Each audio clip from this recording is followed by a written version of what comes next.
it's funny because people I noticed that come to the desert at first, they look at it and they see kind of a barren landscape and they think, why would you live here? That kind of thing.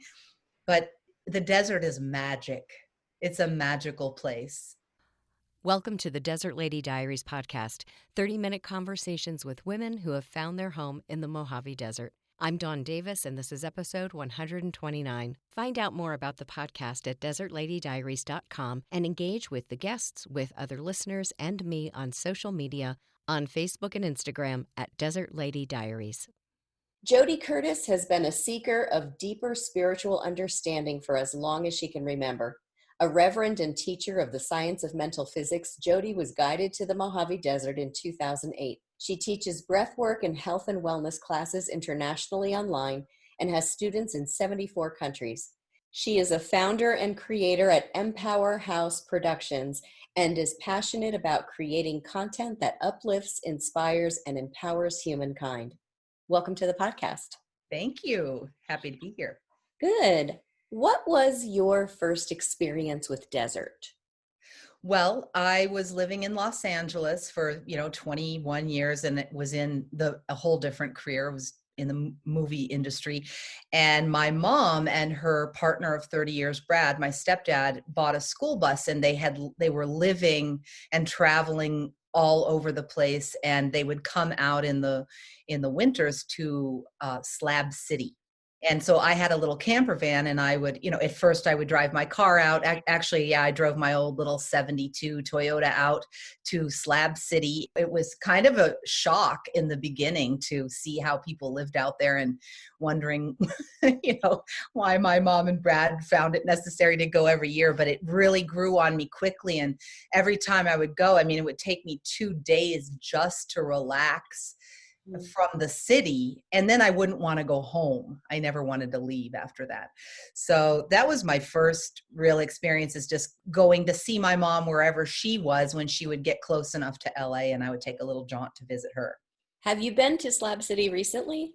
No, it's been a few years, but I went every single year, and my mom and Brad were very instrumental they've started the Slab City talent show and helped build the range. And they were the beginning group of people who really kind of fleshed that out. At the time I went, no one even knew what it was. It was just like this obscure place in the middle of nowhere. So right. I've been in a few years. Yeah, I have had my first trip out there. It was, I think, 2 years ago, March. Did the whole Salvation Mountain and then East Jesus, and I went to the Slab City Library. So I was just asking to see how much different it was now than it was then. It's probably pretty similar. Leonard's Mountain was always a big draw. It's pretty much similar there, all different types of people that gather in the desert out there. It's quite an eclectic group. Yeah, it's really pretty cool. So, And then what was it that brought you to the Mojave, specifically here in the high desert in the Joshua Tree area? Well, around that time when I bought my little camper van and I had come out for the first time headed this way, my van broke down on the grade, and I had to find my way to get the radiator fixed and make it up the hill. And it's funny because I just remembered the other day of having the thought, when I saw the little Pioneer Town sign, I had the thought, I think I could live here. I don't know what this town is, but I think I could live in this little place, which is strange because I thought that Yucca Valley was kind of an ugly little town. And, I didn't know why I had that thought, but I did. And then it ended up being years later, when I was 31, I got a stage 4 cancer diagnosis. I had pancreatic cancer, in Los Angeles. And at the time I had just left my job at NBC, where I had really great insurance. And then I ended up going through treatment at USC Teaching Hospital, which was a whole experience of itself. But when the doctor said to me the words, "You have cancer," the first thought in my mind was, I have to get out of the city and get back to nature. It was a 1-2 thought, get back to nature. And then I began thinking of, could I live? Every time I would drive out to see my mom, at this point, they had stopped the bus life and lived in Landers. They bought a little house in Landers. And so my thought was, well, if they've crisscrossed the United States a whole bunch of times and ended up out here in the desert, it's probably not that bad. So I started looking at houses and would come out here on the weekends and look at houses, and ended up buying one without even looking at it. Oh my gosh. It's just like, I'm just kind of like that. I can think on something for a long time and then it just appears impulsive, but I really have thought it through a lot. And so, I had wanted to get out of LA for a while. I was kind of a nature girl in a city life, and it really wasn't for me, really. Mhm. And so I started the process of trying to buy a house, and that was that. I do remember one thing that was always compelled me to move here before my mom even moved here, is when I would drive through to see her, I would see the Institute of Mental Physics sign, and I would think, what the heck is that place? What is that? Then I'd go back to LA and look it up online, and I couldn't really find anything about it. So I was always intrigued about that too. So it was a twofold thing. Wanted to be closer to my mom, wanting to get out of the city, and just sort of change my life up and Yeah. heal. So eventually, though, that mental physics became a huge part of your life.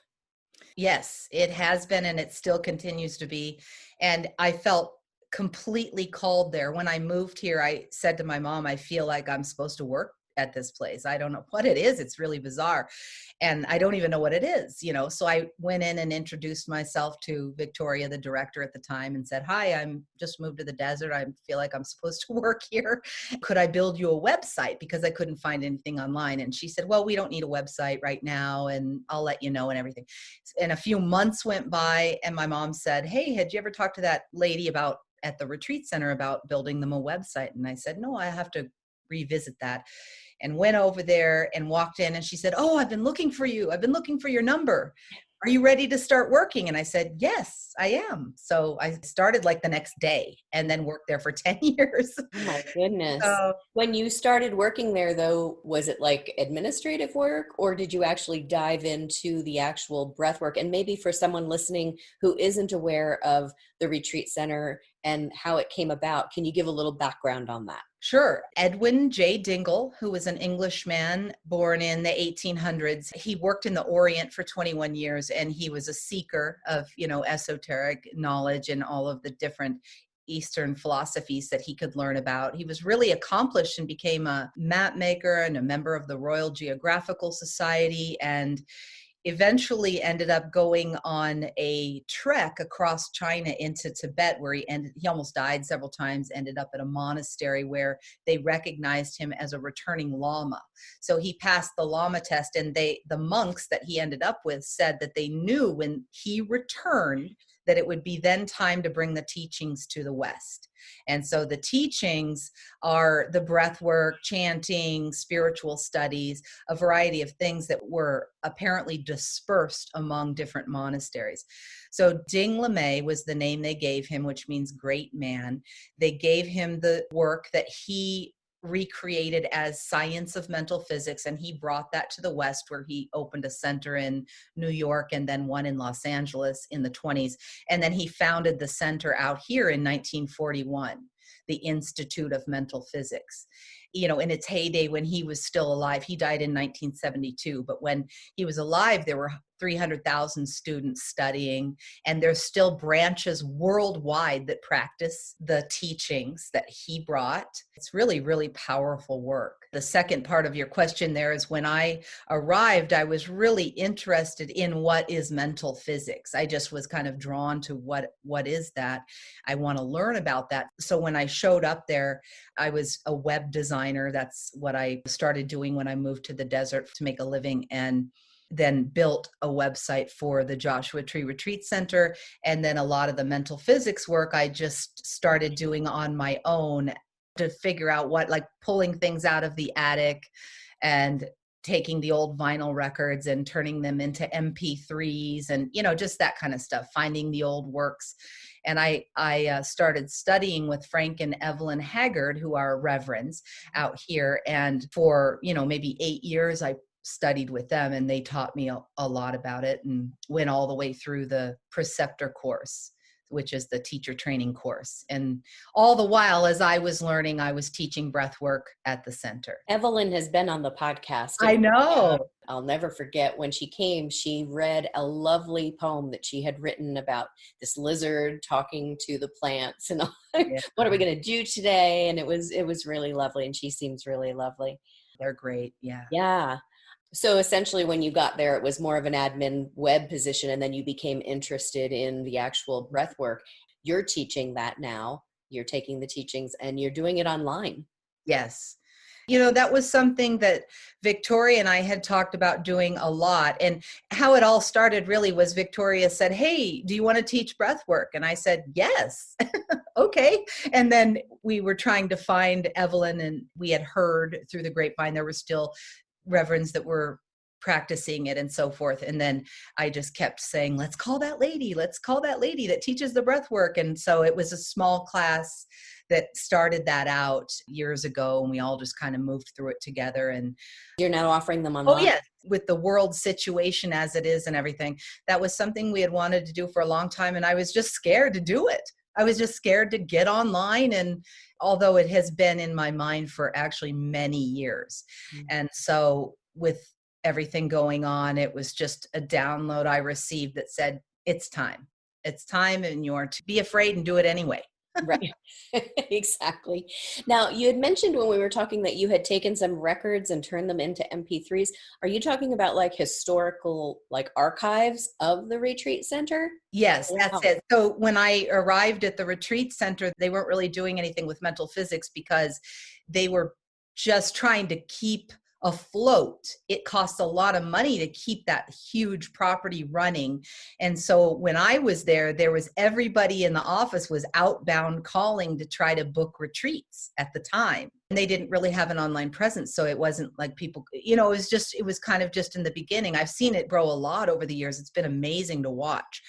We just started pulling things out of the attic and all the teachings, and Victoria was also interested in it. And so we just started pulling things down. And my daughter's father, who I met because we were going to make a documentary of mental physics, I wanted to try to help the center get going again and make some money and all of that. So the thinking was, hey, we could remake a documentary. He was a filmmaker friend, and come on out here and let's see what we can do. So he and I began that process of digitizing a lot of the work and trying to just get clear enough audios without all the crackles and everything, so that the work didn't get lost. That's my main drive and passion, is just to make sure that these ancient spiritual teachings don't get lost, Right. Well, thank you for explaining that, because I think too, even here in the area, there are a number of people who drive by there all the time and have no idea like what goes on in there. It's like this big mystery. Right. So thanks for dispelling that. And the other interesting piece about the retreat center is that a lot of the building design was actually, or the architecture is Frank Lloyd Wright and his son. Frank Lloyd Wright and Edwin Dingle designed the buildings, and then Lloyd Wright, the son, completed them. And so they're really amazing buildings, and the property is incredible. The energy there is so wonderful, and it would be really great to see it continue on and have students the way that they did. And Ding LeMay had such an idealistic view of everything. I mean, he had ideas. He was an orphan, and he wanted to create the city of joy with that property across the street from the center, where he could have the reverends teaching orphans who lived on the property their, art and music. And this was his vision for that property, when he was alive. And his son, Richard Lampier, I think, he died on the property fixing the air conditioners. The Lotus Meditation building where I taught the breath work is the memorial to him.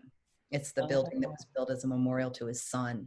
So everything kind of just, it went on for a little bit after that, and then it kind of dismantled. So let's talk about what this area was like when you moved here in 2008 compared to what it is like now. Yeah. You've seen some change. Well, I have. I'm glad I bought a house in 2008. It has changed a lot, and It's interesting because coming from LA, of course, when I moved out here, is my first night here, I remember thinking it was so quiet that the silence has a sound. It does. It was such a weird revelation to be here and have it be coming from the city, which you understand, right? There's not even a moment of silence in the city. And so I thought that first night, I was like, wow, why didn't I do this years before? Why? Because I still go to LA. We make whirlwind trips and see our friends and go to the beach and all that. And then I'm just so happy to come back to the peace. What's interesting is the year I moved, they did the census. I guess it would have been 2010 then. And so my mom and I, just for fun, did the census because I thought it would help me learn more about the area, which it did. And had a lot of interesting experiences doing that too, because a lot of people come out here, some don't want to be counted and found. And so I ran into some of those people too. But it was pretty interesting at the time. And when I bought my house, I got a USDA agricultural rural loan because that's how sparse it was. So I've seen a lot of, the super Walmart going in and things like that, which in a way it's kind of nice to have, because there wasn't much here. I tried to buy from all little local stores when I first moved here, and I still try to, the local little stores and everything, and keep that community feel. But it's definitely grown up around me. It's so funny because I go down, if I drive in my car around, 435, I think, oh, what are all these cars doing? There's like 8 cars in a row. And I'm thinking, I used to be on the road for 2.5 hours to go 10 miles in LA. Exactly. Yeah. Which has kind of been nice during this time of everybody, for the most part, being in place and trying to be home more often than not. It has lightened things up a little bit out there, but same as you, I find myself getting a little aggravated when it's too much, but it's not too much compared to where we came from. So right, exactly. Yeah. And when you first arrived, did you spend much time in the park? And how does that compare now? Yes, actually, you're talking about the national park? Mm-hmm. Yes. Yeah. When I made an offer on the house, I thought, oh no, there's nothing to do out there in the middle of the desert. And what if I don't meet anyone? And, all this stuff started going through my head. So I called and booked a rock climbing class, and I got up at 3:00 in the morning and drove out from LA and went to Joshua Tree to the national park and took this rock climbing class, which was amazing, and met some great people. And I thought, okay, there's stuff to do here. I was a single woman with no kids at the time. So I was just, and I remember saying to my mom, how am I going to ever meet anybody out here? Like meet a man in the middle of the desert, Especially after doing the census. Yeah, exactly. It was such a funny experience. But I got my park pass, of course, and I live right down the street from Black Rock Canyon. So we go hiking there all the time. I know all the trails, and I go there more than I go to actually the park entrance on Park Boulevard. But I love the national park. I am a huge nature buff. I love hiking. I'm really grateful for all the wonderful places we have here, and the Morongo Preserve. We spend a lot of time there. So yeah, it's a big part of my piece is the nature. And it's funny because people I noticed that come to the desert at first, they look at it and they see kind of a barren landscape and they think, why would you live here? That kind of thing. But the desert is magic. It's a magical place. And it's so transformative. And when you immerse yourself in it and you live here, you see that there's life everywhere. I'm busier here than I was in LA. Mm-hmm. It's amazing. Same with me. And I think because you open up to other things that maybe you might have thought about that you wanted to do in your life and didn't necessarily have time because LA is so run, hustle, hustle, hustle. So I feel there's an expansion that happens personally. If you let it. Absolutely. And I used to talk to my mom about this when I would come out from LA for the weekend. It would take me 2 days to relax and I wouldn't want to go home. She would say it's because when you're in the city, your spirit has to be so closed in because it's so dense. But when you come out here, your soul can expand. it can just spread out. Your energetic body has room to be, and And it's silence to think. exactly, exactly. And I always tell people the energy here to me feels low and slow. And you can do all kinds of things within that peaceful, low, slow energy. It doesn't mean it's not active and busy. It's just a different vibration. And I just have become really creative here. Every creative muscle in myself is just, expanded. I love it. Believe it or not, we've only got a couple of minutes left. So what I'm going to do is I'm going to pick 2 chips out of this jar, and there will be 4 questions that I will ask you. And the answers to those questions will be available exclusively to the Patreon supporters of the podcast, which I'm so grateful for. And if you're listening and you hear these questions and you want to hear Jody's answers or any of the answers that the other guests have given, you can go to desertladydiaries.com, click on the support page, and click on the Patreon option, and it'll tell you all about it there. The questions for Jody will be, was there a trait you recognized in yourself at a young age that you still use or has led you to a particular vocation? What's your favorite fairy tale or childhood book?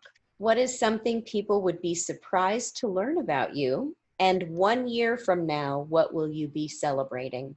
So if you're listening and you want to hear Jody's answers to those questions, again, just go out to desertladydiaries.com and click on the support page to become a patron of the podcast. Oh, before we go, do you have a website or some information? I mean, I'll put information about your classes in the show notes, but do you have a quick website or something? scienceofmentalphysics.com if they want to learn more about the work in the class in Ding LeMay. And then on Facebook as well and YouTube, there's a lot of the videos of things in the voice of Ding LeMay and guided breath work and just different things that I share on there. So Great. Thank you so much for being here today. I'm so glad we had this time. thank you, Dawn. Last week, I made a decision to mute my voice and Jody's voice, both of us being white women, in favor of voices of people of color, and held back posting this episode until this week. I communicated the decision through social media and to those of you who received the new episode newsletter. A number of you replied with notes of support and encouragement, and I want you to know how much I appreciate you making the time to do that. For white people, examining our attitudes and bias to understand how we can be better allies to communities of Black, brown, and people of color is work each of us needs to decide to do on our own. But it's difficult to know where to start, and there are definitely a lot of voices out there, some in the same vulnerable and disenfranchised communities, that have opposing viewpoints. A dear friend sent me a message and said the very first book ought to be The Arc of a Bad Idea, Understanding and Transcending Race by Dr. Carlos Hoyt. This friend is also Black, so it's a recommendation I trust. If you have other suggestions or resources to offer, I encourage you to share them by posting them on the Desert Lady Diaries Facebook page. I also recognize that I need to do a better job of bringing more Black and brown voices to this podcast. I've actually had this conversation with a few of you who are listeners and friends, and though I've reached out and tried to bring folks on, they have declined for various reasons. I want you to know that I am committed to continuing to invite those voices to be on the podcast. So if you are listening and you are a person of color who identifies as female or non-binary and would like to come on, I invite you to reach out to me directly via email at desertladydiaries@gmail.com. Before I leave you, I also have a few shout-outs to the newest Patreon supporters of the podcast, Rosa F. and Christy C. I appreciate your support of the podcast in this way, and thank you so very much. If you're finding value in this podcast, I hope you'll share it with a friend. Thanks so much for listening.